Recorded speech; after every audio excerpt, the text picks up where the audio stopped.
बड़ी खबर से बुलेटिन।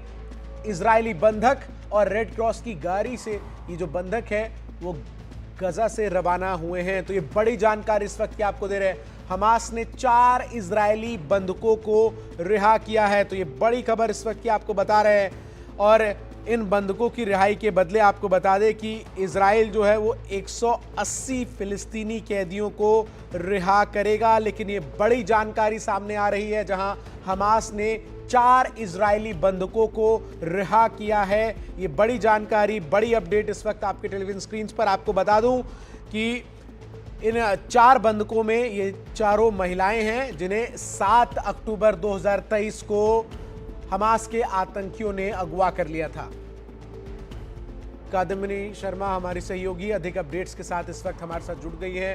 कादम्बिनी, हमास की तरफ से 4 इजरायली बंधकों के रिहाई की खबर सामने आ रही है। अब कब तक जो इजराइल है वो 180 फिलिस्तीनी कैदियों को छोड़ेगा?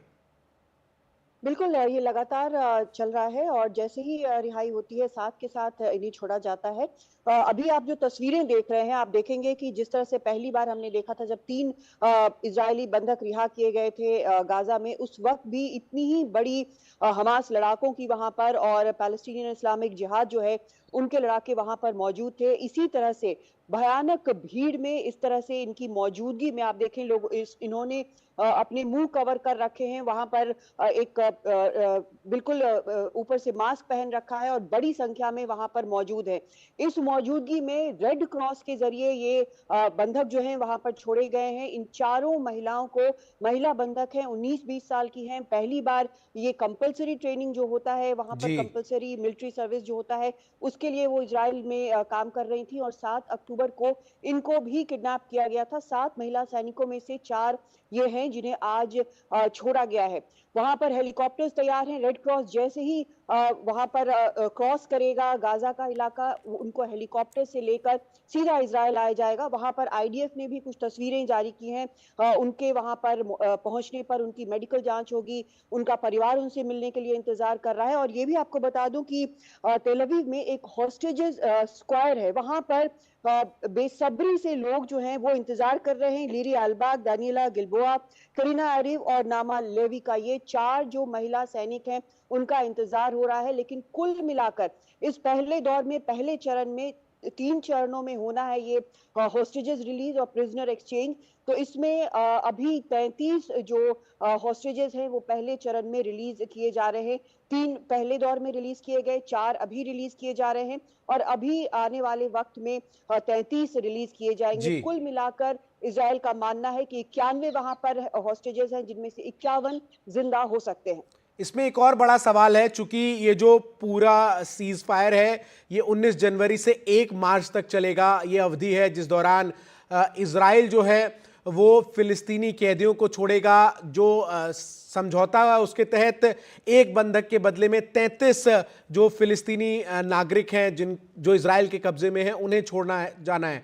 तो इस प्रक्रिया को किस तरीके से सुनिश्चित किया जा रहा है? और चूंकि रेड क्रॉस की मौजूदगी में हमास ने इन सभी बंधकों को छोड़ा है, ऐसे में सबसे बड़ा सवाल है कि जितनी बड़ी संख्या में 7 अक्टूबर को हमास ने हमला बोला था और बंधकों को बनाकर वो फिलिस्तीन ले गए थे, उनमें से कितने अभी जीवित होंगे? इसको लेकर भी क्या कोई संशय है?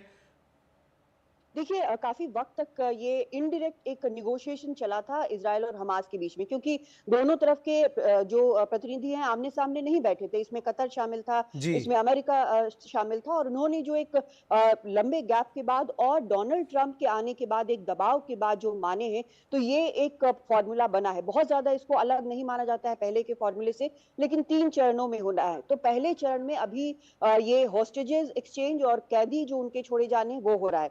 हर कैदी की कीमत हमास ने जो है वो अलग अलग लगाई है। नागरिकों के बदले कितने छोड़े जाएंगे वो अलग है, जो फीमेल सैनिक हैं उनके बदले कितने छोड़े जाएंगे वो अलग है, और जो पुरुष सैनिक हैं जी। उनके बदले कितने छोड़े जाएंगे फिलिस्तीनी, वो अलग है। तो ये अभी फिलहाल चल रहा है और ये दबाव दोनों की तरफ है, दोनों के ऊपर है कि इस तरह से इन्हें छोड़ा जाए। तो अब बस इंतजार इस बात का है कि ये एक एक करके या फिर जिस तरह से छोड़ा जा रहा है वो पहुंच जाए। उसके बाद एक उम्मीद है कि ये जो युद्ध विराम है वो युद्ध के खात्मे की शुरुआत हो सकती है, ताकि एक बार फिर से गाजा को रीबिल्ड किया जा सके। आपको बता दूं कि समझौते के तहत जो इजरायली सैनिक हैं वो गाजा से पीछे भी हट रहे हैं, और जी। जो गाजा के रेजिडेंट्स जो छोड़कर भागे थे, जो डिस्प्लेस्ड हो गए थे युद्ध के कारण, वो भी अब हजारों की संख्या में धीरे धीरे लौटने लगे हैं। बिल्कुल, ये जो बंधकों की रिहाई है, ये कहीं ना कहीं युद्ध के खत्म होने के एक आशा और उम्मीद की किरण के तौर पर इसे देखा जा सकता है। बहुत बहुत शुक्रिया आपका कादम्बिनी, हमारे साथ जुड़ने के लिए।